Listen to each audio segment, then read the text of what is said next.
Good afternoon, everyone, and welcome to the Green Arrow FPL Podcast from Fantasy Football Hub as we look ahead to Gameweek 24 and a Wildcard Special. My name is Fergie, and as usual, I'm joined by the brilliant Rich Clarke. Rich, how are you? And what colour was your arrow in Gameweek 23? Good afternoon, Fergie. Good afternoon, everyone. I'm afraid it was another very small red arrow. So 7 in a row, but only a really small one this time. 923 places, Rich. So it's not much, is it? It's what we call a grey arrow. Let's call it a grey arrow. But yeah, I actually thought I was probably on a green, but then we had that last game with Everton and Leeds. I think it was probably the perfect result for a non-owner for that, a 1-1 draw with none of the key assets returning. But I think the Tarkowski Defcons probably just took it into the red zone. So apart from that, swingy week. I mean, it was all about the leak, wasn't it? The leak over the City lineup, which it all depended on where you were and what you were doing on Saturday morning. If you had a life, if you were out with the kids, if you were doing the shopping, whatever you may have been doing, you could have missed out on the leak that Foden and Haaland weren't starting. I mean, I'm someone that pretty much religiously goes through the relationship stress every weekend, watching deadline streams, trying to make sure I could advise people on likely moves and stuff. But basically, this was a week when it paid to be listening at 11:15 when the City team news came out from a reliable source that Foden and Haaland were not starting. So there was just about enough time to change the captaincy, to bench Haaland if you wanted to make a transfer, which I did. I bought in Bruno a week early for Foden. I had the exact money to do that after the price changes. So did that Saturday morning. And so there was a good feeling after that. It was like, oh, I've got an advantage now because I got the leak and I made the change. And then, but put the captaincy on Saka. I think you put it on Thiago, did you? But, there were loads of options. Ekatike, a lot of people went. None of these guys ended up. They all blanked. It's incredible, really, wasn't it? All blanked. All that edge, and not for too much in the end. On the Haaland stuff, anyway, for sure. That's right. And so really, even if you benched Haaland or played him, it didn't really make huge amounts of difference. But basically, Haaland was still the most popular captain. And he came on. It was probably a bit scary when he came on. But nothing really. No captaincy points across the board, unless you maybe went Semenyo. Probably the wise move might have been to go Semenyo. I think we mentioned him last week as if you had Semenyo. We were even talking about being the best captaincy choice regardless of whether Haaland was playing or not, didn't we? We really fancied him. So, Semenyo got 8 points, I think, didn't he? Which was good. I think, maybe got 10 with a bonus or something. Nice. Yeah, but he did. He got 8, I think. He did pretty well. But it wasn't all doom and gloom. I got another Harry Wilson worldy free kick right at the end of the game. Another 10 pointer. Thanks very much for Bruggen for the goalkeeping. That was great. Joachim Anderson came in clutch with his first assist of the season and some Defcons to keep that run of returns going for Fulham. So my Fulham boys did me proud there. And then finally got some points out of O'Reilly, who I risked to start, and he did start, and he got me a clean sheet. He was on 9 Defcons, which was excruciating. I think at one point he went to 11, and then they were stripped away. No. But I'll take the clean off O'Reilly, and 42 points. It's in the middle. It's okay. It was always looked like a week I needed to survive, and no real damage done my side. How did you get on? We said that last week, wasn't it, though? It was, you choose your battles, don't you? You choose your weeks, and last week was just get through it. It was unlikely to be a high-scoring week. I don't think we envisaged to be as low-scoring for the key players, really. I think probably Bruno, of all the premiums, the only one who got anything, really. Say Saka, Haaland, Ekatike, and everyone's.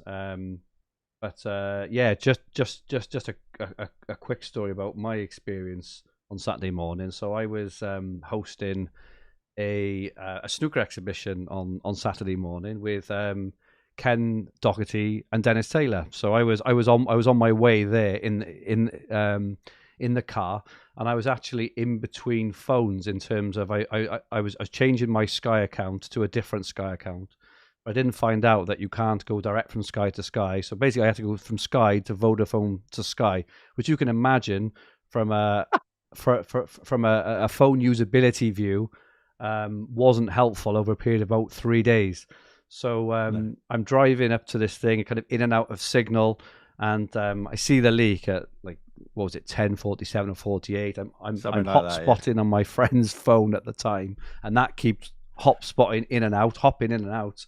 And I'm also got Dream Team and the other formats to think of as well. The deadline was also at 11 o'clock. So it was absolute carnage. I was on the phone to my friend about like more around the sort of Dream Team. I was like, what would you do? You know, what do I do? Because it was a massive week in Dream Team as well. And it was absolute chaos. And then when we arrived at the venue, it didn't have Wi-Fi and I didn't have any signal. So I inadvertently had a bit of a match of the day special. That when I finally got signal in the evening, I looked at all the scores and trying to work out what had happened. So it was a hellish day. In terms of the changes, I managed to switch Haaland to. I think there was someone in the chat last week who thought that Forest they had a late night dinner on the Thursday night and thought that Brentford would turn them over. I kind of agreed with that in all fairness. So I looked a good bet, slipped it on Brentford. Thiago, and I was happy with that. You know, obviously it wasn't the right outcome. They lost 2-0, which is maybe a bit unexpected, but a blank there. But I made the change. I think the same as yours, but sounded it. Forwards out for Bruno.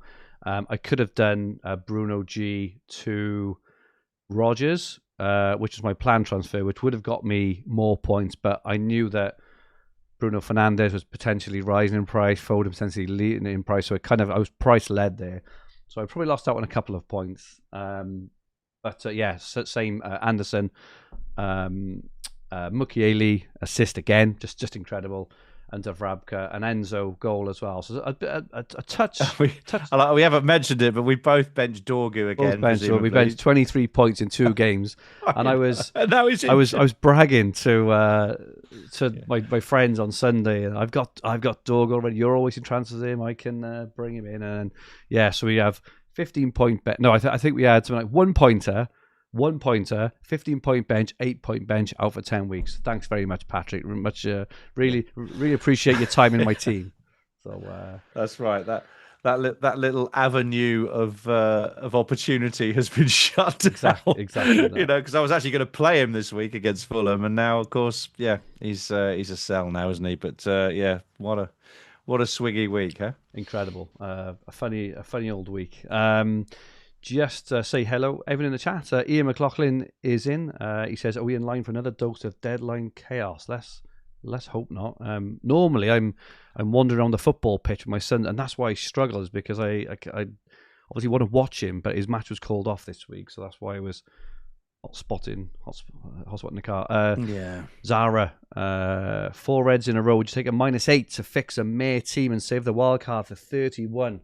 It'd be good to know, Zara, what rank you are, because I think Rich is going to give us some guidelines in a bit, and maybe on, we've got a lot of people wondering whether to wildcard or not. I think Rich has got quite a really well thought out set of criteria which maybe you could apply to your team, which may help you. FPL Freddy is in, and Ian says wildcard team dependent. The later you can hang on, the better it will be. Wayne is in. Peter Clinch, my old headmaster. Brian, Claire FPL is in. Ross Johnson, a weekend fix, said first time ever making the start of the stream. Hit 63 points with Captain Harry Wilson after the league and up to 100k. Well played, sir. Great captain. Superb. Bog Manjo is in. I have Saka, wanted to keep him, but not sure he starts both games if it occurs in the double in 26. Good point.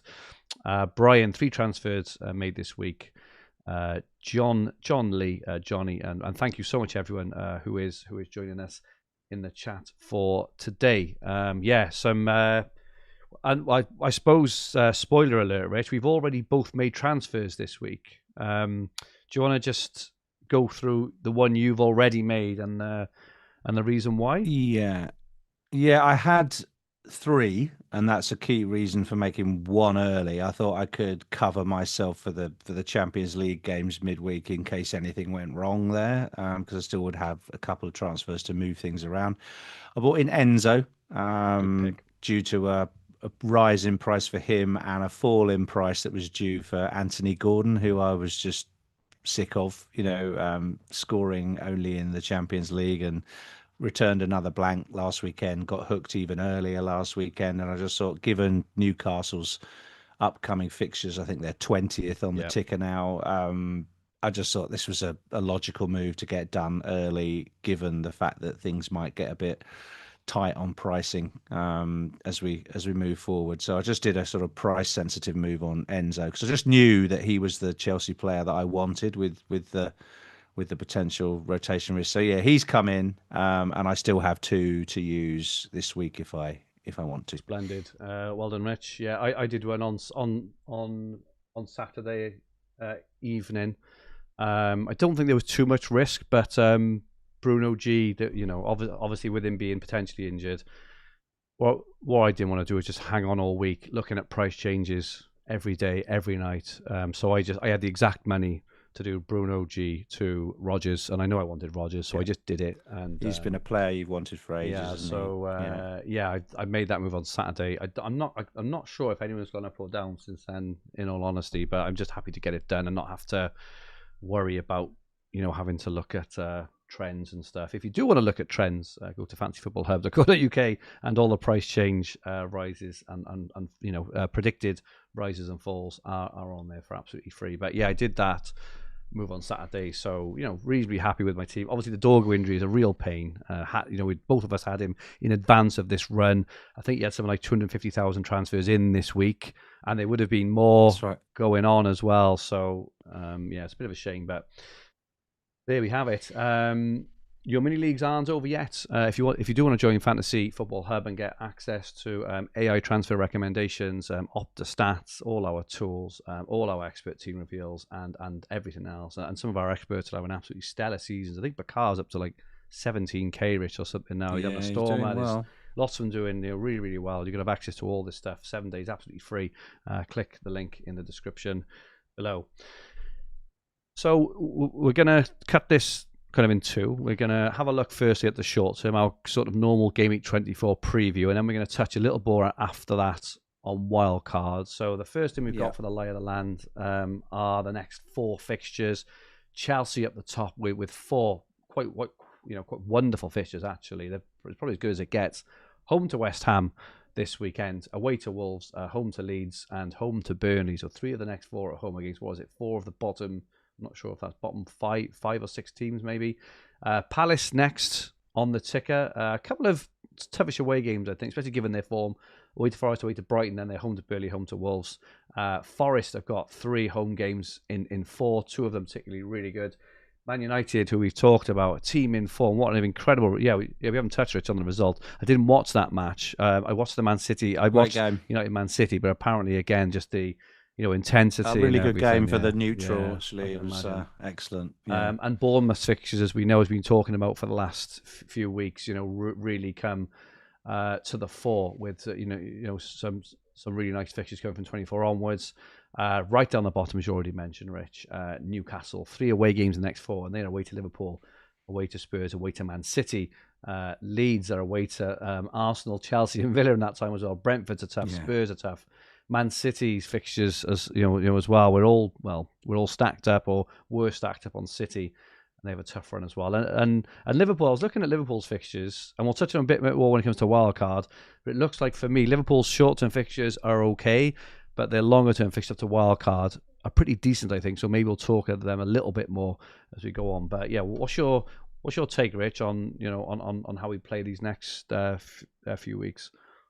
Well, let's start with Chelsea. They're probably the best run of 4 fixtures you'll see for any team all season. So naturally, whether you're wildcarding or whether you're using free transfers, they seem obvious to gravitate towards with your moves.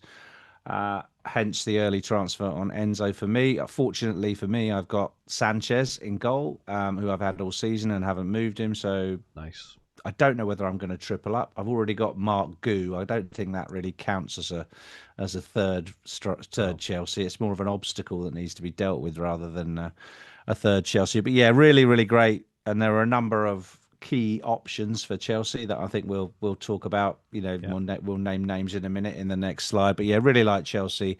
But I do think they will rotate. I think they're quite a fortunate that they got through last night. They had a really tough fixture. They were behind in the match, 2-1 to Napoli, and then they came back and won it 3-2 with two absolute crackers from João Pedro, and they are now in the top 8 in the Champions League, so they don't have 2 extra fixtures in February to cram in on top of everything else. So that's quite key in terms of the rotation pressure on them.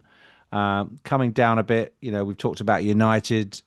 Quite a few of us have got to sell Dorgu, unfortunately, but there are other opportunities besides Bruno at United, and I think they are also worth some investment. And the key thing for them is they only have 1 game a week, and that's really nice. They're out of the cup, I think. Are they out of the cup? They're They're out all of the both cups, cups, aren't they? yeah.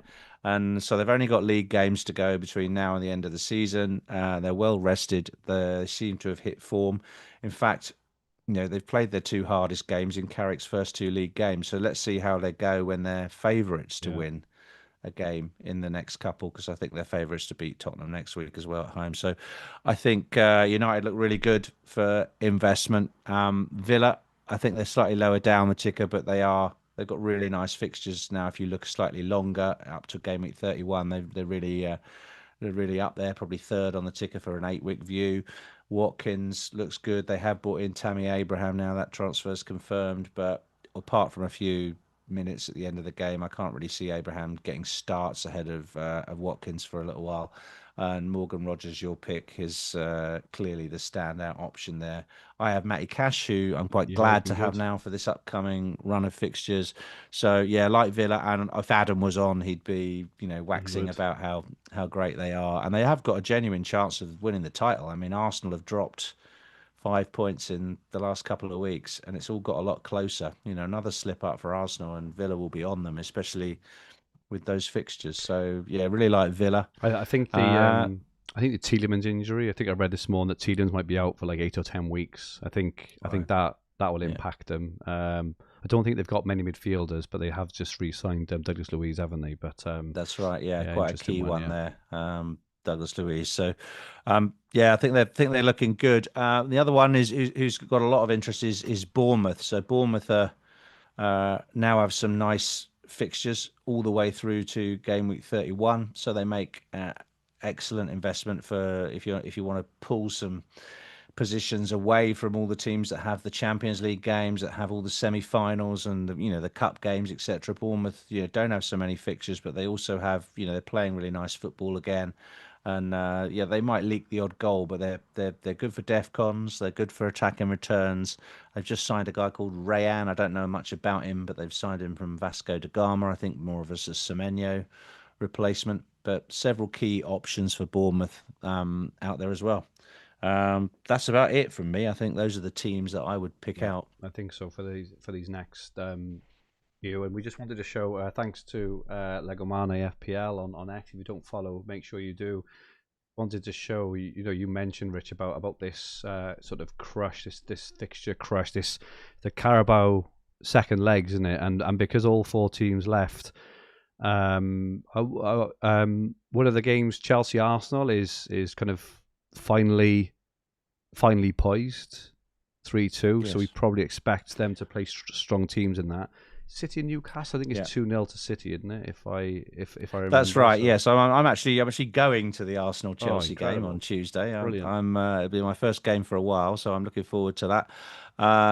But yeah, Arsenal 3-2 up. They are, because they're at home. I would say they were a good favourite to win that, but given Chelsea's performance away to Napoli, they've got a chance. Certainly got a chance of taking it to penalties. So I think can't write them off. But the key thing is that because Chelsea and Arsenal are through in the Champions League, both of them can double in game week 26. And if Ben was on, he'd be talking about the percentage likelihood of that. There is a possibility we'll get an announcement on the provisional double game week before the deadline this week.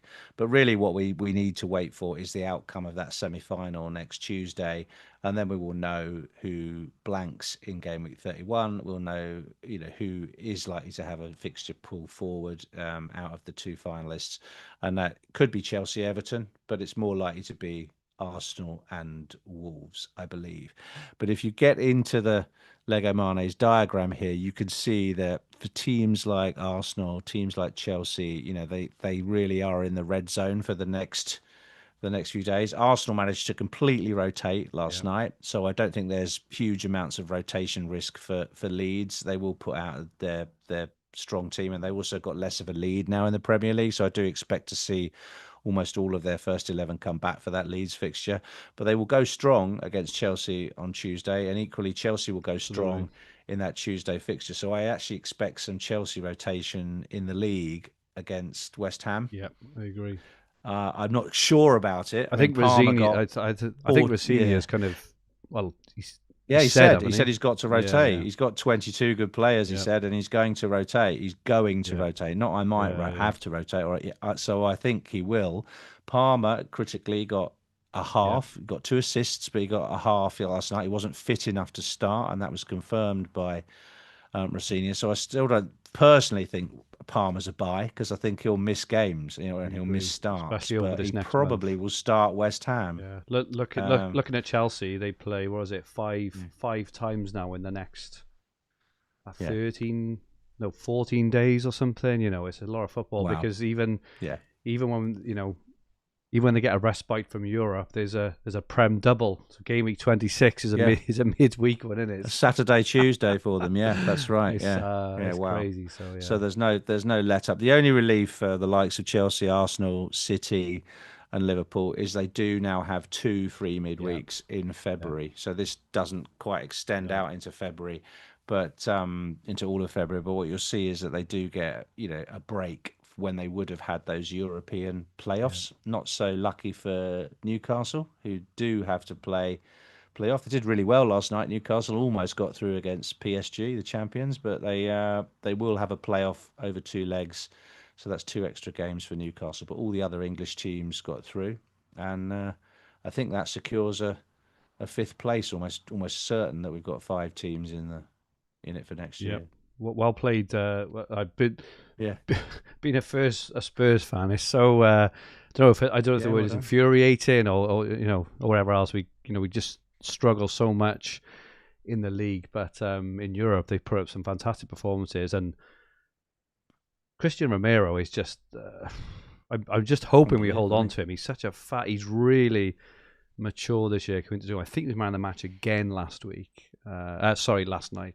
And Spurs have kept 5 clean sheets in 7, and even the ones they lost against PSG, we lost 5-3. They played really well, but they can't do it in the league. So it's interesting. It's threatening to be the same as last season, though, isn't it? That we're going to win the Champions League and get We'll win we get relegated to the Championship and win the Champions League. Can you imagine? Was it Middlesbrough who got to? I think Middlesbrough got.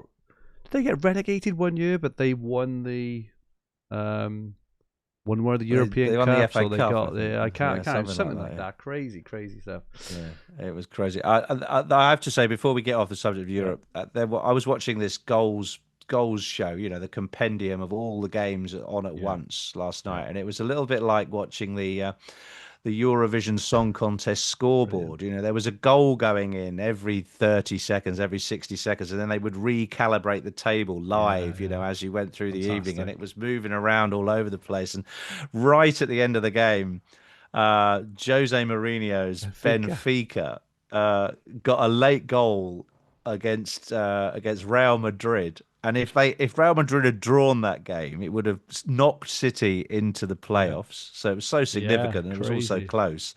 But it buried Real Madrid into the playoffs, kept City in the top 8, and Benfica, due to the goalkeeper scoring with a header, qualified and made it through to the next phase. And it was a classic Jose running up the touchline, hugging everybody moment. Brilliant, absolutely brilliant. Try and find some highlights. Yeah, it's worth watching. It's worth watching. That's what football's all about, isn't it? It's that, it is. Alisson when he scored, it was in COVID, sadly, so there wasn't any fans there. Right, I'm sure Alisson scored in the last minute of the game, and if he hadn't have scored that header, they wouldn't have won the league that season. But there was no fans in the stadium. Imagine that, you keep scoring a header to win you the league, and No fans. Unbelievable. Sorry. Anyway, sorry for that aside. I know it's nothing to do with FPL, but it's just to do with enjoying football. No, definitely. Just a quick look at some of the players then to target for this week specifically. You know, we've already mentioned the teams. Bruno Fernandes is on everyone's lips. He's moved into the number 10 role. He just looks ominous. And I don't know about you, Rich, but I'm pretty set on captaining him, I think, this week against Fulham. I don't think Fulham have been that great defensively either. Just as an Anderson owner, I know he hasn't kept a clean sheet for a few weeks, so I do fancy a few goals in that game, in both ends in all fairness. And then Bournemouth we've got as well. Looks like he's playing in the number 9, or he has done the last 2 games. It'll be interesting to see how they line up now with sort of Dorgo injured. And then you've got your Chelsea picks, Enzo and Indeed, Sharma. and I think I put these into you yesterday, and I possibly would have put João Pedro in here as well. So although probably in the chat people are saying, "Where's João Pedro in this picture?" I definitely think he deserves to be here. He's reminded me of his goals in the World Cup in the summer. The 2 he scored last night against Napoli. One of them was an absolute cracker. Problem with João Pedro is I honestly don't think he'll start on Sunday. I think they'll go with Delat and keep him for the semi-final. I look, it's just my guess, but I can't guarantee he'll start. I think this is the problem when teams have got, I wouldn't say nothing to play for, but Chelsea were probably on the outskirts of the title hunt a couple of months back, or when they suddenly found form. But when they're kind of in that, sixth, fifth position, wherever else, and they haven't got much to go for, and there's silverware up for grabs. It's just what happens nowadays, isn't it? We mentioned it with Spurs United last year. I thought, and I think we'll see more of it. I don't feel like we've seen a lot of it over the last few years, unless I'm just kind of recalling incorrectly. But I don't think we've seen much league rest-ins for Cup for a long time. Do you think that, Rich, or do you think I'm Not really, but when you get to a semi-final stage, I think you've got to, the teams are going to go strong. Yeah. They're not going to start playing the kids. They will go strong for that semi-final, especially with Arteta not having won a trophy for years. Senior new in the job, they're going to both want to get to Wembley, and I can see that one be given the priority. However, I do think Chelsea will put a decent lineup up, and Chalobah didn't start last night, so he's pretty certain, I think, to play at the weekend, and I think he is the best defensive asset to bring in for Chelsea. Sanchez also, if you're wildcarding, if you want a keeper or to get some money out of Raya or something, then Sanchez looks very good for the next 4 weeks. I think he's solid there. But Enzo Fernandez, I think you've put him in the foreground. I think he is the best Chelsea asset to bring in if you have limited transfers. Very cheap, 6.7 million. Good chance of a pen share because Palmer's not going to be on the field most of the time, and he's the closest thing Chelsea have got to being a 90-minute man. He's a cheaper version of his namesake Bruno. Really, I think so. Get the Fernandes brothers in your team. Exactly that. And you've also mentioned Evan Nielsen seems to be sort of back in the team, and with Semenyo out, Kluivert injured, Tavernier injured, he's been playing well. It's a fixture play rather than a form play, I think it's probably fair to say, Rich. I would say so. And over the next sort of 8 weeks, if you want to bring somebody, if you're sort of fed up with your striker, a bit like I am, however, I would say that Ekitike had an excellent match last night for Liverpool. He did score. He looked really lively. He had several attempts, almost scoring, and he looked really, looked fit. Yeah. And I think he was taken off on 67 minutes. So I do think his start is pretty safe at the weekend. So I'm going to hang on to Ekitike. I was thinking of swapping him for Evan Nielsen this week just to release some cash, but I think I'll wait a week, at least a week. I think Newcastle have struggled on the road as well, and because Liverpool are not in the Carabao and they've automatically qualified in Europe, Liverpool all of a sudden have quite a nice run of fixtures. Apart from the Prem double, they've got a reasonably dry January. No, into February now, aren't we? Almost, but no pun intended. Yeah, no, indeed. I think you're right. I think Liverpool you want to just give them a bit of time. I mean, it's been painful owning Van Dijk, painful owning Szoboszlai, painful owning Ekitike for many fantasy managers, but they've all started returning. Well, 2 of them did last week. Hopefully, Ekitike will start to return some of that investment this week. But there's probably the picks there. I think if I was going for a Bournemouth defender, I'm quite interested in Senesi. He nearly made this 5. But there is a little bit of transfer speculation about him. Juventus interested in him. I don't know how substantiated that is. I would really like an update on Senesi. But again, he looks like a nice, dependable pro to put in there for the next 8 weeks if you are fed up with O'Reilly or you need to upgrade Dorgu to somebody. He's affordable at 4.8. I quite like Senesi. There's also Hill started, I think, the last 4 or 5 games at 3.9 million, who could be fairly decent too. Predicted points in the short term. So this is the next 4 weeks. Haaland top just, Bruno just behind. Salah has crept up, so he's been returning. In the matches he's played. Not to go into too much sort of depth, Rich, but are you interested in Salah, or do you just can't go against Haaland in this period? It's very much a season-defining play if you do, because you can't afford both, right? I think I haven't seen enough. I mean, he has started. He scored last night, the 6-0 win. He got an assist last week, I think, in the Bournemouth game. It's okay, but I mean, I'm not looking at him really. No. I'm not really thinking he's a priority for me. I'm really just, but I do think that. This sort of way we're playing, and I was talking to some of the ultras about this last night. The way we seem to be playing, and we're still playing it this week, is buying a player because he's got a block of fixtures coming that you think is guaranteed to return. It doesn't seem to be working that well, does it? I mean, I've been doing this for 7 weeks and I haven't got a green arrow. Doing it for 12 years, mate. Exactly. Seem to be convinced it's going to change now, with Chelsea having a nice run and United having a nice run and Bournemouth.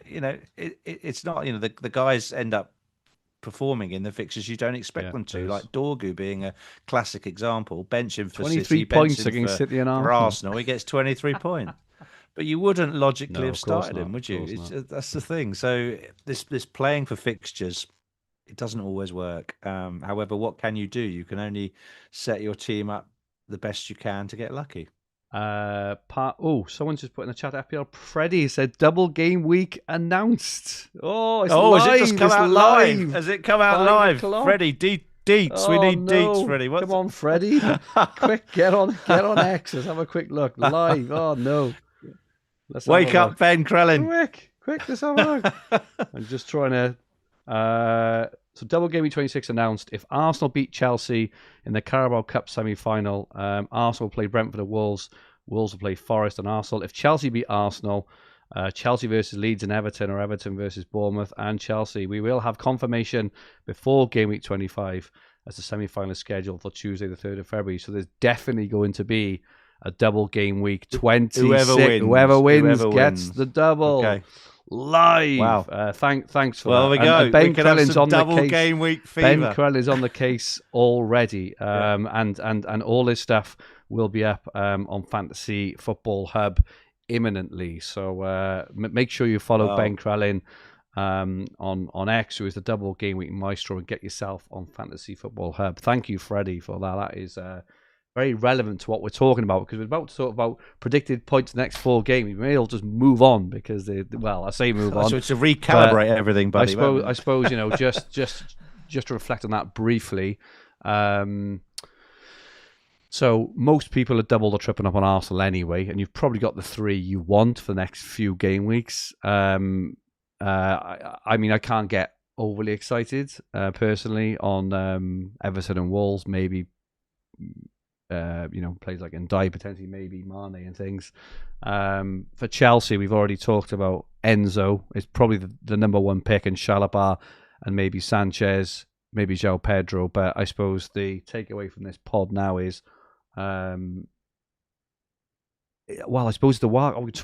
Rich, we'll talk about it now. My head is fried. We're talking about wildcard now. So let FPL swatters put delete the slides. Delete the slides. Well, we can adapt the slides. We can adapt. We got to roll with it. So we're the first with the content. That's right. For sure. So we're live. So let's talk about wildcard horizon. Chelsea were top anyway, but So I suppose firstly, the first thing I want to ask you now is, if you were planning on wildcarding this week, which a lot of people are doing, knowing there's going to be a double game week, definite double, either Arsenal or Chelsea, how does that now play into your thinking? I think it increases the appeal of the wild card because you have had the Yeah. confirmation of the double game week. As always, with it's team dependent. Everyone in the chat will say it's team dependent, and I agree. If your team though does not have 3 Chelsea and 3 Arsenal, even before you've considered Everton and Wolves, you can transition it so that it does have the best Yes, of 3 from course. each of those, and then you covered yourself for the double game week with the best 3 players from the team that's I likely think to the do beauty best of in it double game is week. Arsenal are top of the league. They're a class team. Their fixtures are actually pretty good from 25 onwards as well. Even now they're sort of 12th on the ticker. They've got Leeds away, which is decent for Arsenal. Sunderland at home, Brentford away, and Spurs away. I mean, there's nothing to be scared of there. So I suppose the point I'm trying to make is, regardless whether they double or not, whoever doubles, you're probably going to want double or triple Arsenal anyway, and double or triple Chelsea anyway, because Chelsea are top of the ticker even without the double. So that's the point in it. Is it's not like we're talking about Brentford and West Ham here, and West Ham have got brilliant fixtures, and Brentford have got awful fixtures. We're talking about 2 top teams who we're looking at anyway, which is the important point. Any thoughts on Wolves? What was it? Wolves and Everton? Was it Wolves and Everton? Wolves and Everton. Well, look, I mean, I think the issue you've got with either of these, whatever the outcome next Tuesday, is navigating through game week 31. Because it's not about the double that everyone gets excited about. It's about navigating through blank game week 31. So as well as loading up for your double game week, you'll have to almost immediately start shipping players out in game week 27 to game week 30 so that you can get through game week 31 with just, if you include a goalkeeper, with 4 players on the bench. And most of us are loaded up with City at the moment, who may blank or will probably blank. Yeah. Newcastle will probably not blank, but Palace, who are City's opponents in game week 31, they will probably blank. So loading up on the likes of Munoz, maybe people have still got Chris Richards, maybe people have still got Mateta in their team, that sort of thing. You've got to count your Palace players as issues to deal with. So I would be careful about buying Mane.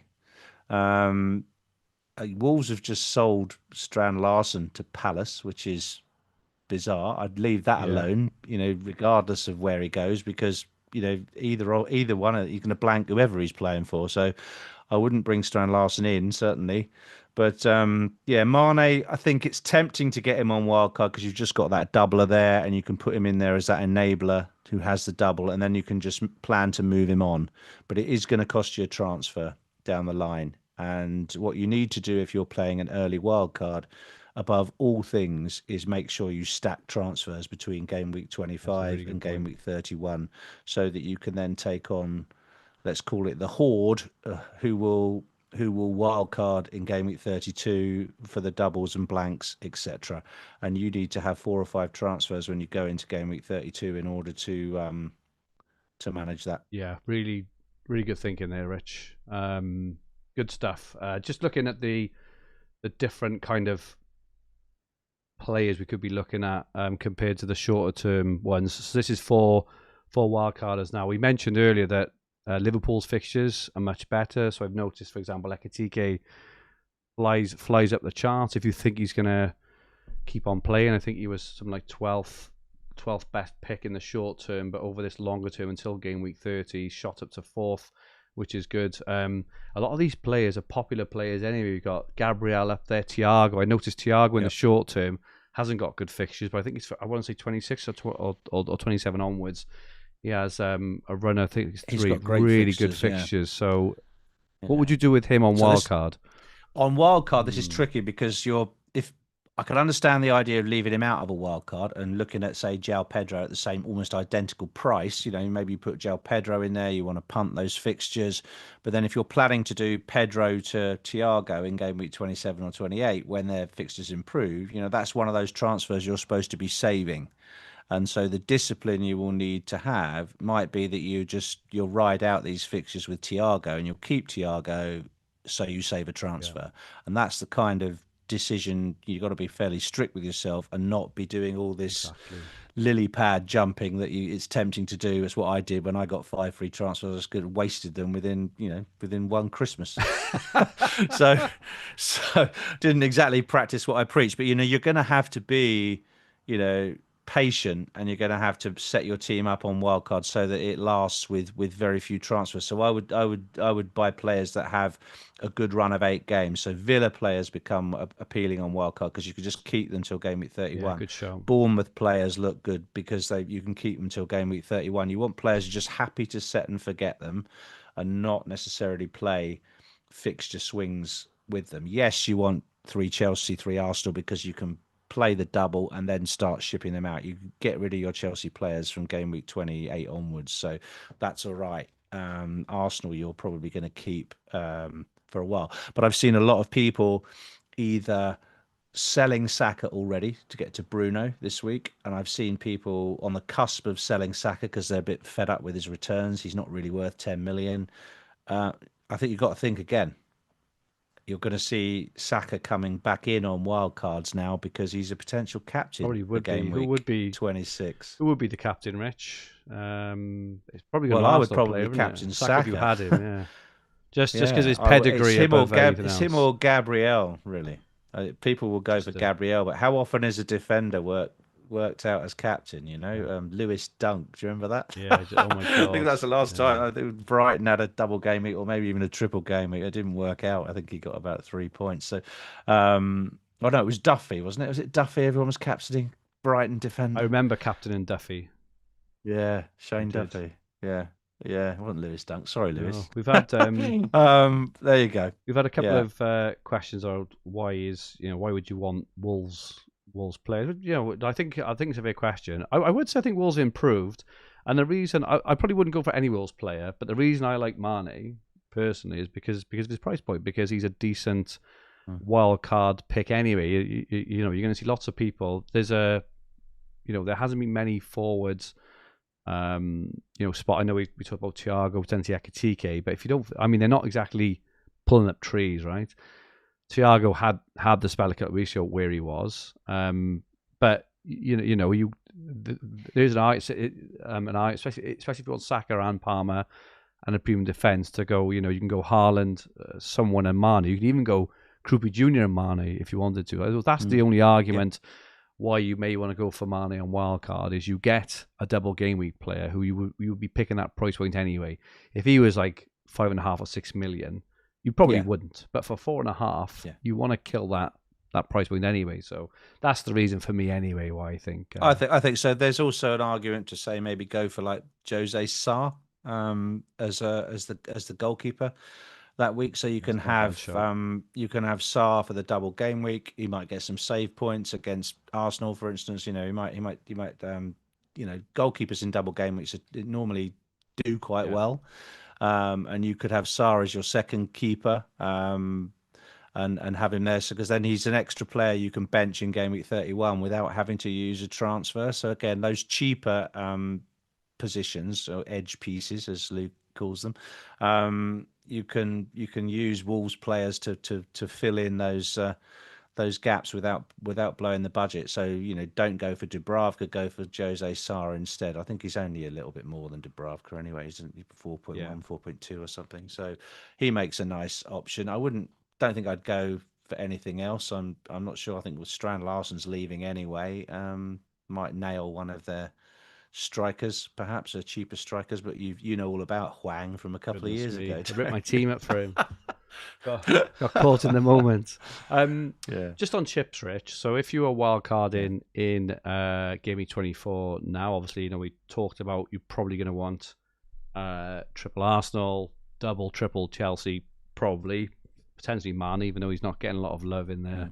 In the chat. I just think why not? I just think for that price, because of his price point, it's got to be under consideration. And we talked about a few other players. We're going to look at your draft now in a sec that you've built, and the Hubby one as well. But in terms of chip strategy, I've seen a bench boost for 26 being mentioned. Are there any other obvious opportunities? Maybe that early wildcarders can look to use their chips outside of. I think the bench boost, has been hard to use. I think I think you could look at it down the line, but ideally you really are looking at maybe game week 33 for that bench boost. That's supposed to be the best game week, or the biggest double that we're going to get, looking at the longer term projections. So I think I'd be looking to use it there straight after the game week 32 wild card. I think that's going to be the most popular strategy. But if you could try and use it for in game week 26, but there's a lot of football got to be played between game week 24 and 26. So even when you've only got one game week, you've got that semi-final that's got to be played beforehand. You've got you've got next weekend's. When's the next round of the cup? Is it next weekend or the week after? I can't quite remember. It's later on again, I think. Yeah, so we have got games next week, haven't we? Yeah, so that's fine. So you've got quite a bit of football. You've got like half your team is playing in midweek. Then you've got another round of Premier League fixtures, and then you've got midweek fixtures for the bench boost. And with those midweek fixtures for game week 26, rotation is always more likely in the midweek games. So I don't like it for bench boost. You could say, well, I'll have Jose Sarr and Mane as two of my bench picks who double, and it would be doable financially, but I think there'll be better chances later in the season. Agree with that, mate. Let's have a look at the HBI Best Game Week 24 wildcard team. This will very likely change over the next few hours and 24 hours. Now that there's a bigger chance of a Chelsea triple up. It's doubled up anyway, so regards to that, but it's got double up of Chelsea, Sanchez and Enzo, who obviously we mentioned already. Probably Shalaba, probably the best third pick there. Maybe João Pedro, as you say.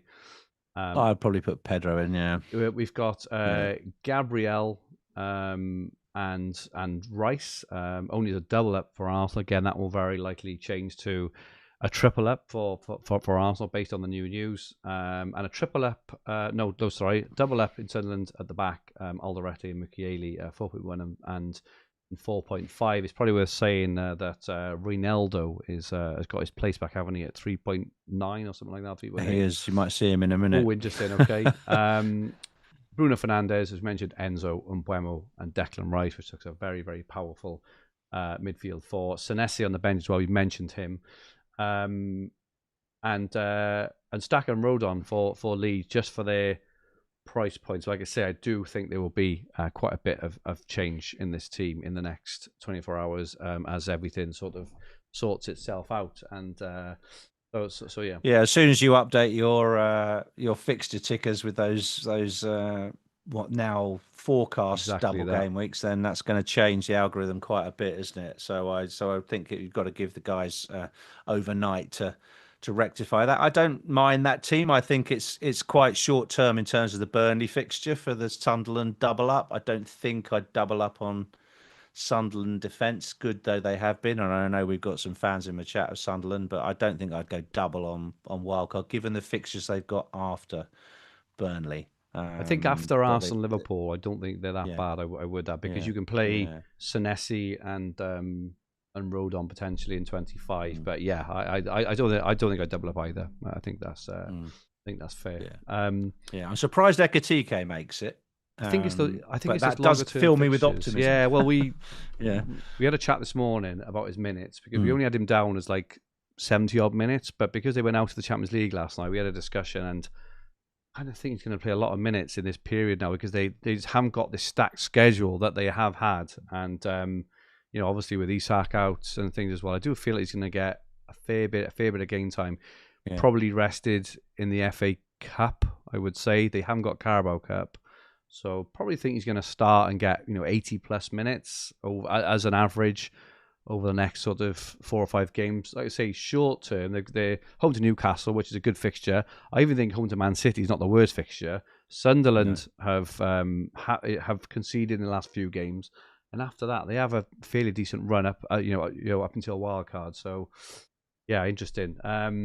We've got your draft. So if you were wildcarding this week, Rich, do you want to talk us through that? Yeah, so in true Blue Peter style, here's one I did earlier. It was obviously pre-double game week announcement, but with an eye on that double occurring for Arsenal. I said I'm going to the game, but I'm a Chelsea supporter, and I honestly think that Arsenal will triumph. So I think I would have my 3 Arsenal in there, and I would play fairly template with it. I would have Rice over Saka because of the money, and I would have Timber and Gabriel in there. I wouldn't take too much notice. Timber's just on the bench because he's flagged from earlier this week. I think I'd start him against Leeds this week. But yeah, Gabriel, Timber, and Rice, I think, is the most economic and the best long-term pick. My 3 Chelsea would be Sanchez, Enzo, and João Pedro. That's partly led by his 2 great goals last night and the supporting words of Rossignol. I do think he may not start one of the next 4 games. He probably will not start one of the next 4 games. However, he's more exciting, I think, than Evan Nielsen and Ekatike have been, and he's 7.2 million, and I would punt it on Wildcard. I would definitely have those as my 6, 1 at the back, 1 in the middle, and 1 up front. Elsewhere, I would double up on Bruno and Brian and Mbeumo. I think that's very popular this week. I don't think I'll probably be able to get there with my team unless I sell Saka, but I like Bruno and Mbeumo as the double up in midfield for United. And I've got your boy Morgan Rogers comes in because he's just about affordable if I go for Reinildo as my 5th. Oh, he's 3.8, not 3.9. Goodness me. 3.8. Well, there we are. He gets in and he even starts against Burnley for me. I've got Senesi in there despite the transfer risk. I just think he's great for 8 games. And then on the bench, Krupa Jr. makes up the numbers as the 3rd striker. I might now swap that for Mane. He's the same price, so I could just move that. That's the litmus test on Mane, Rich. Would you now go for Mane, knowing now what we know? I did this about 3 hours ago. I probably would because I'm comfortable. I can make reasonable transfers out between now and the blank in order to navigate it. I don't think it's that much of a risk. Yes, I get it that it's an extra transfer out, but I think I'd want a Wolves player to punt the double, and I might swap Dubravka for Jose Sarr, as mentioned, because that double. Well, if Chelsea don't win, apparently Sarr is linked with Forest. There's been some right. Okay, yeah. I mean, all of this we'll know before the EFL semi. So, but you have to make your wildcard decisions this week. So, I mean, Dubravka's been great. He's the perfect 4 million keeper. He makes loads of save points. He's playable some weeks when your premium keeper has a tough game. I'd be loath to lose Dubravka because he's been fine. I haven't made a goalkeeper change all season, and I would probably keep Sanchez and Dubravka as a pair, unless I want to really go for it on the double and unless I was bench boosting, as you say. If I was going to play both keepers. But I like the Raya. Seen a lot of drafts this week with Raya in them because of that. One transfer saved in game week 31. You can bench Raya and play your cheaper keeper. I get that approach. I think it's right for people that brought in Raya for 5.5 million many weeks ago. That makes sense. But for nearer 6 mil, I think Sanchez is better value. What I've still kept Joachim Anderson as the 4.5 benchable option just because of the DEFCONs. I think him and Senesi rotate really nicely. Senesi can cover the next 3 or 4 tough ones, and then Fulham's fixtures pick up. So I really think I like this team. I mean, I'd probably swap Mane in for Krupi, but that's probably all I'd change. What about wildcard in next week, Rich, in 25? Just getting that sort of extra bit of information, because if our teams are looking, Chelsea, are looking decent this week. I'm just looking at this. I think I've got 10 of this team. I think 9 or 10.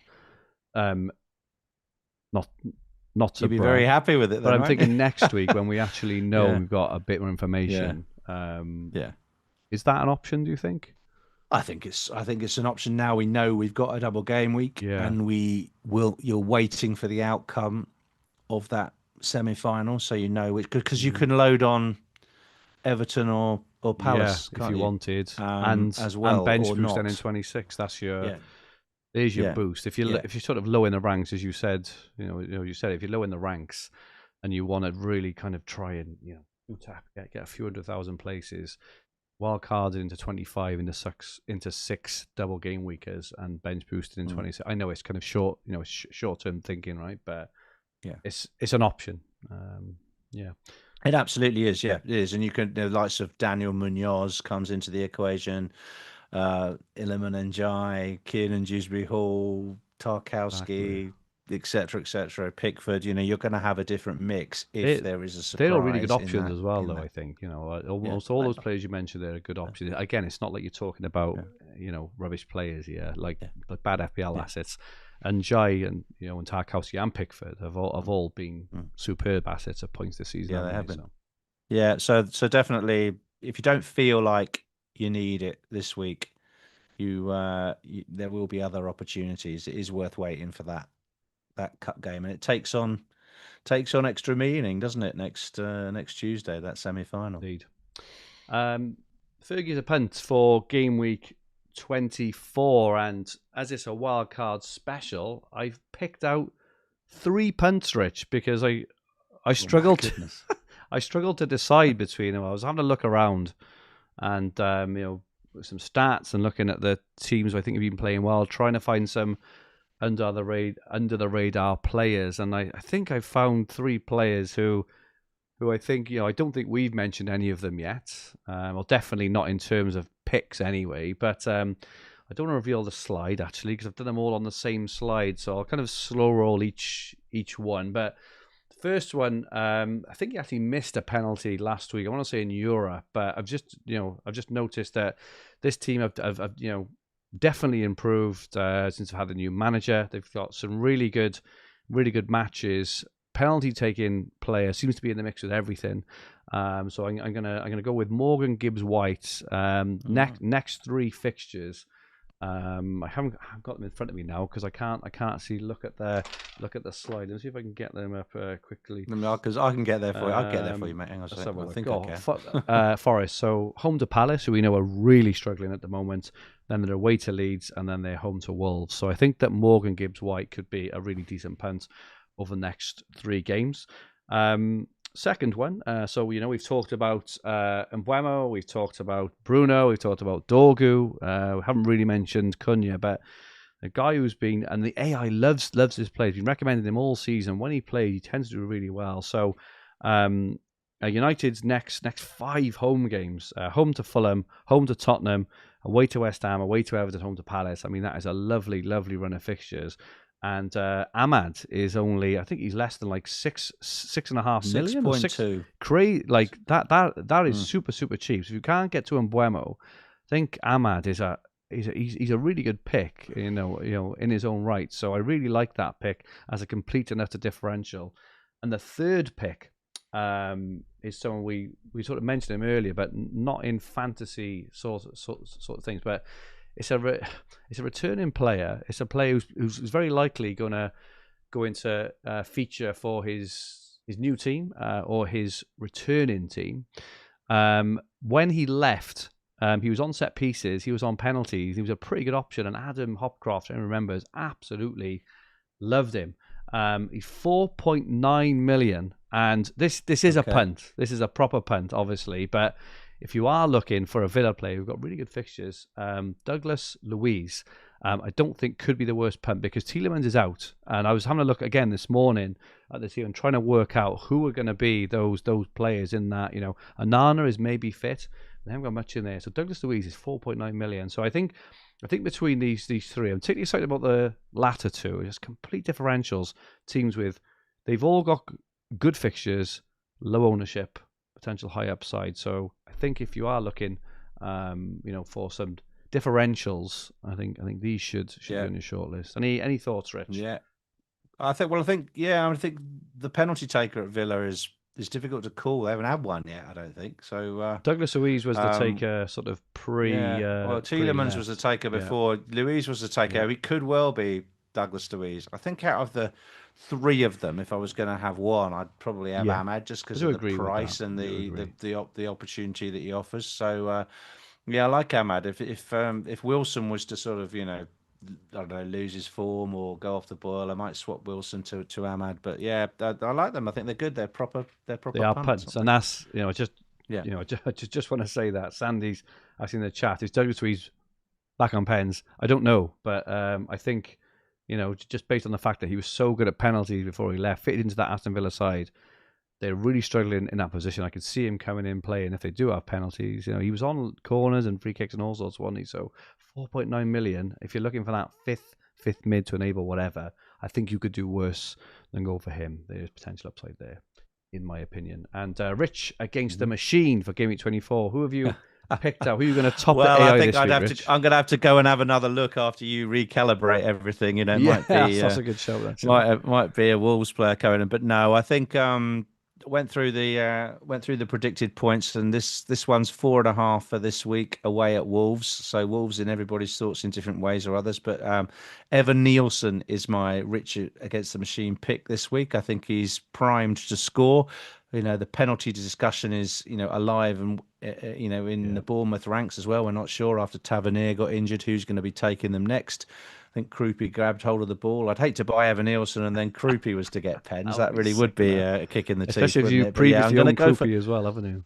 Oh yeah, never got any of his points either. So yeah, Evan Nielsen this week. Close to buying him. I've called a little bit because I think the transfers have just taken on a bit more value with that double game week now, and I think another week, wait for that semi-final, having extra transfers next week to get ready for the double is going to be more valuable than just having the best team this week. So Evan Nielsen, though, if you do want a new striker, if you want to just come off Thiago for 3 or 4 weeks and then go back to him when Brentford's fixtures improve, I think I quite like that move. But yeah, I think he'll do well for the next 8 weeks, actually, not just this week. Just a shout out, picked out West Ham player Somerville last week, and he banged in. You did. Well done. Yeah, I saw that. And my pick, Enjoy, didn't do anything. Well, he didn't on Monday. On the Monday. No. Even though he definitely was the better pick.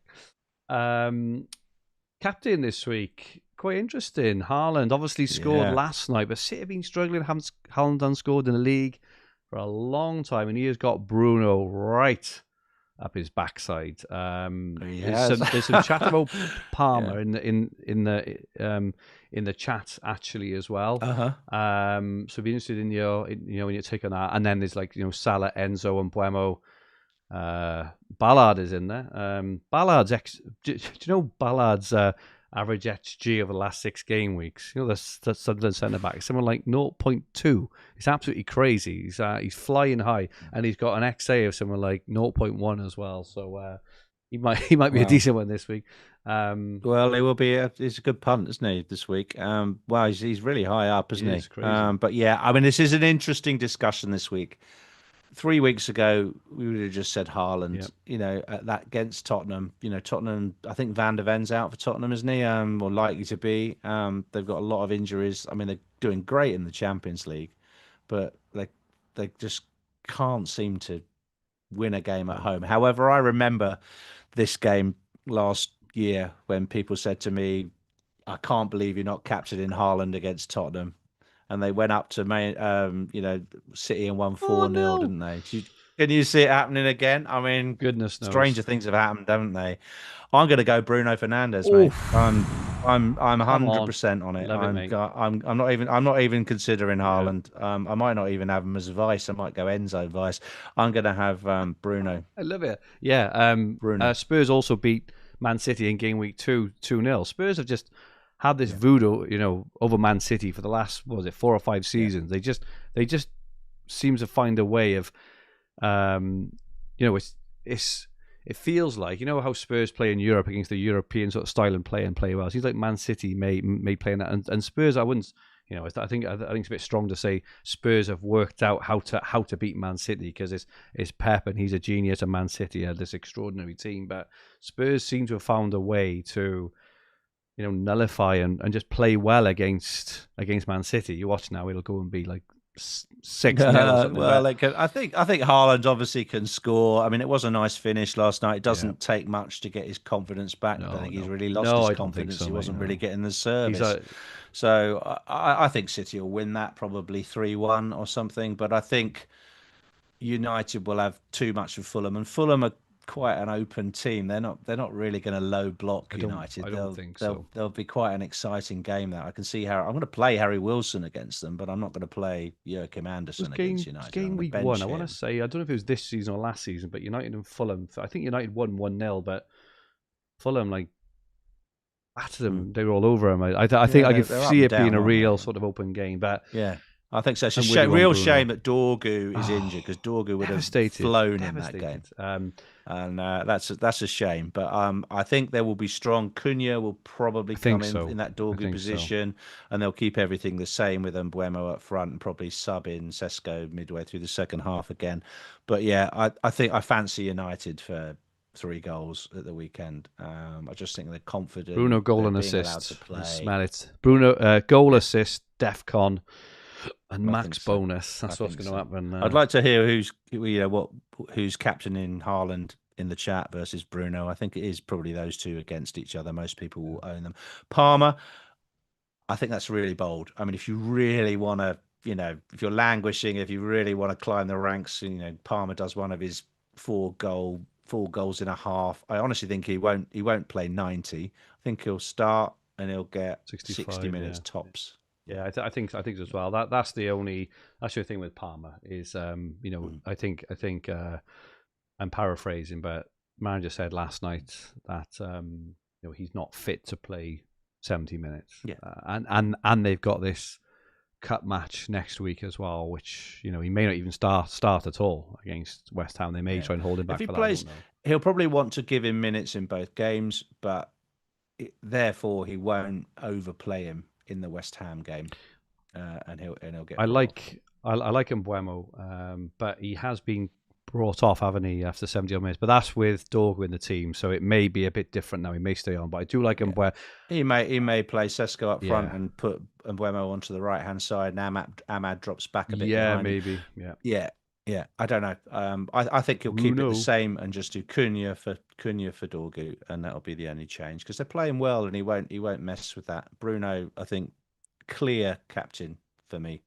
Looking at the goal and clean sheet projections for Game Week 24, Chelsea top of the goals, 2.28, just behind Man City and Man United, 2.16 and 2.12 respectively. So pretty close there.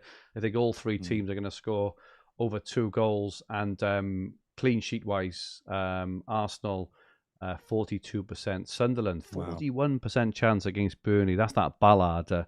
That's the Ballard one. That's the one, mate. 15-point Ballard on the week. If I was on free hits, I'd go Ballard. That's for sure. I bet you're starting Mukiele, aren't you? I am. I still don't have any Sunderland investment. I probably will look at still making a defensive transfer, but I just think that Burnley fixture is the only one I'm buying it for. No one Mukiele. He gets attacking returns every game, Rich. DEFCON. He's player of the season, fantasy player of the season. He's been so far. He's been incredible, absolutely. And Man United also a 35% chance of a clean sheet. I'm not sure I concur with that one. I think Fulham are a good team. I think they'll score. I think something like a 3-1 or something. 3-1. But yeah, they are the goals and clean sheet odds. Rich, we've got your team on screen. We've made your transfer as well. So you mentioned earlier you did Gordon to Enzo. So that is showing on your screen. Your team is looking pretty sharp ahead of Game Week 24. Would have looked better with Dorgu in it. Wouldn't but it just? I have Matty Cash, who's something of a differential with a nice home fixture. And I have Gabriel away at Leeds, but just the one Arsenal defender. Sanchez is in goal, home to West Ham. My problem in my dilemma is, do I chance O'Reilly for a start? I didn't get rid of him. I want to get rid of him, but I think there's a reasonable chance he starts. He started in midfield in the Champions League. I think Ake played in central defence, and Aït-Nouri played the game at left back. Problem with O'Reilly, he's now competing with Ake and Aït-Nouri for the left back position, and Rodri was suspended, so O'Reilly went into midfield. I think it's really risky every week. It's just one of those picks now that you're just never going to be confident that he starts. So I'd like to swap O'Reilly to Senesi. I'd like to swap Dorgu to Senesi. So I want some updates on his potential move before I go through with that transfer. If I hear nothing, I may save my 2 transfers, wait for the outcome of the EFL Cup, and then have 3 transfers next week to get ready for the double. And I quite like that. But I don't mind spending another transfer. I'm going to keep Ekitike up front alongside Haaland. And I think my midfield is fine. Bruno, Enzo, Rice, Saka and Wilson. I'm happy with all of them. So even though they haven't been getting any points in recent weeks for me anyway, Rice, Saka, etc. Yeah, I like the team. I don't feel it needs to be wild-carded. It's just I could have done without the Dorgu injury. Yeah. And couldn't we all? I would just say on Chelsea that I think, while they're winning games, I feel they've been a touch fortunate at the back. I would say. I wouldn't double on the defence. No way. I think going forwards they're going to be excited. I think Enzo, Palmer when he is back fully fit, Pedro. I really think they're going to score a few goals, but they do look suspect at the back. So I'm probably gonna. I'm not as high on like Shalabar as I maybe was. I do think he's a good pick, but West Ham have in the next 3 games, the next 2 in particular, I fancy West Ham to score against Chelsea. West Ham have turned a corner, and away to Wolves, I fancy Wolves to score as well. The home league maybe not. So I'm not maybe as high on Chelsea as I was, but team's looking good there, Rich. Your recommended transfer, Dorgu to Senesi, which is one you were contemplating anyway.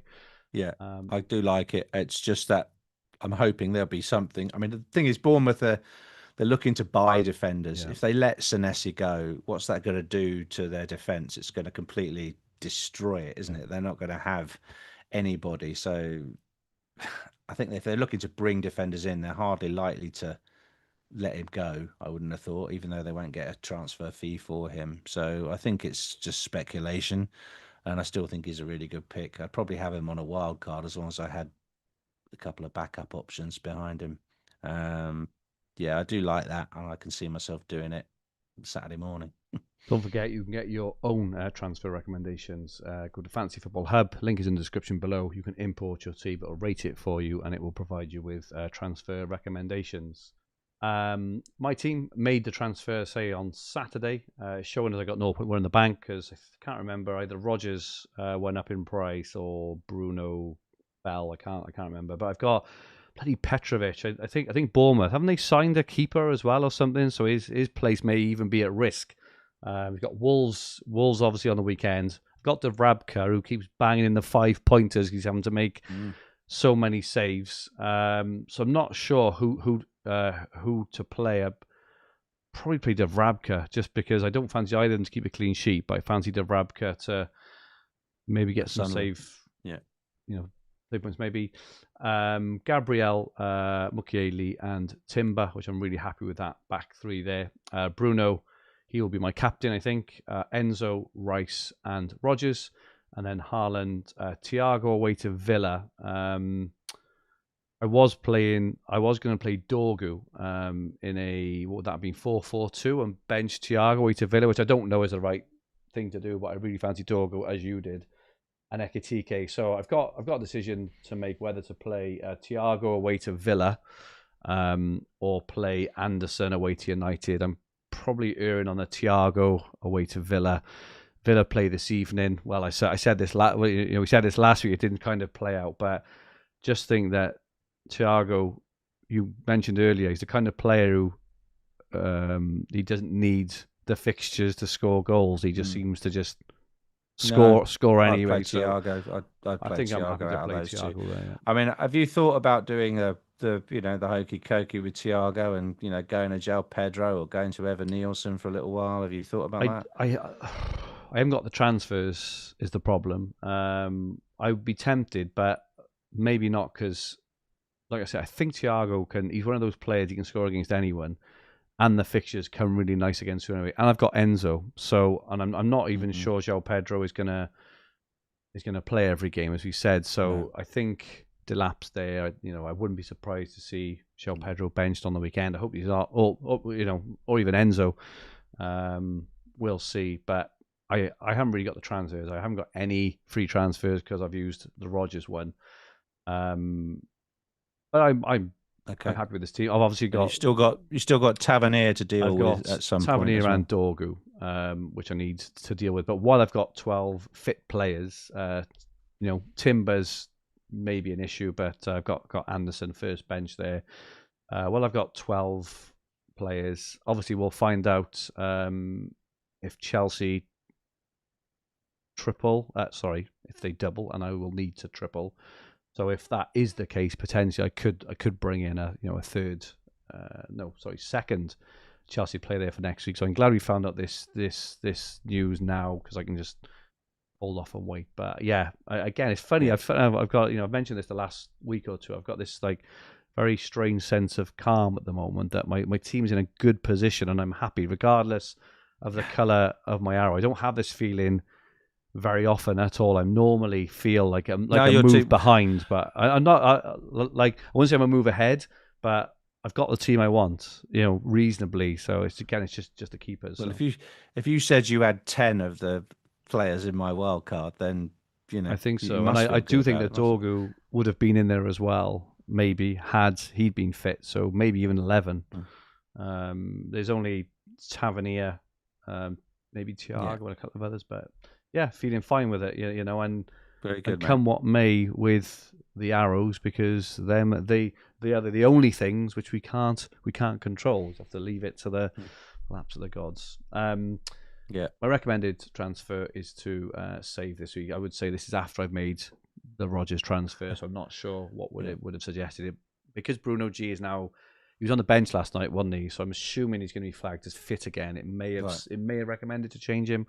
Or may not, but so have you got none left? No, I haven't. No, after the Rodgers move, I haven't got any. But I would say I feel I've got away with it with Rodgers over the last 2 weeks. That shot against Everton he just looks so dangerous coming in off that left hand side, and I really think he's gonna do well over this period, as especially as the pressure ramps up. He seems to have just matured as a player, found his position.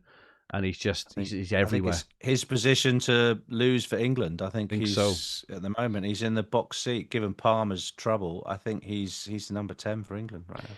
Good stuff. So that is it from us for this week. I'll say apologies. The double game week kind of broke on air, which kind of gazumped a few of our slides and predictions. Really good. It set me thinking about Chelsea. I mean, I'm really glad I'm going to that game, because it's all crazy. It's all to play for. If they go, that'll really put the cat amongst them, won't it? If Everton and Chelsea suddenly double in game week, you will see some wild cards spent if that happens, because everyone's going to have a cockeyed team, aren't they? They will. Everyone's banked on Arsenal, and all of a sudden it's like you need Chelsea and Everton pronto, so that'll be interesting.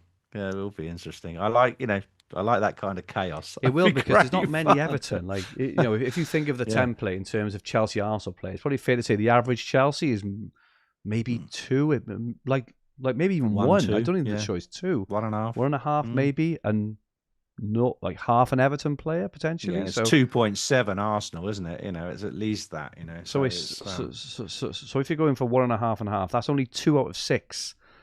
I can see there being a lot. If Chelsea win, it's going to be absolute chaos. Free hit, Rich, in 26 for the double, maybe? No, I think that's why I want to roll my transfers if I can. I mean, it's the people who've got we've been laughing at them having 4 or 5 free transfers in the bank, but they'll be laughing having next the week last if they can bring in Njai, bring in Tarkowski, bring in João Pedro, bring in second defender for Chelsea, whatever. Just play. I mean, it's quite a nicer double, isn't it? As well, we haven't even looked at what it is. What is Everton? Is it? Everton and who? It'll be paired with another good fixture, which they've got. I want to say Brentford. Let me just have a very, very quick look. It's really good live. Yeah, live we should know, shouldn't we? Let's have a look. Come on, I can't find it now. Hang on, I'll try and find it. Have a look. Everything's boom. They've got Everton would have home to Bournemouth, home to Chelsea. Sorry, not Brentford. 2 home games against leaky defences. Enjoy everywhere. Yeah, in terms of you say, laugh at, we were laughing at them. They'll be laughing at us, and we'll be laughing on the other sides of our faces, Rich, when they smash it, when they can go heavy in. So yeah, it's going to be an interesting week or two. Thank you so much to everyone who's joined in. Rich, thank you. And where can people get hold of you? I'm on at Rich Clarke FPL on X.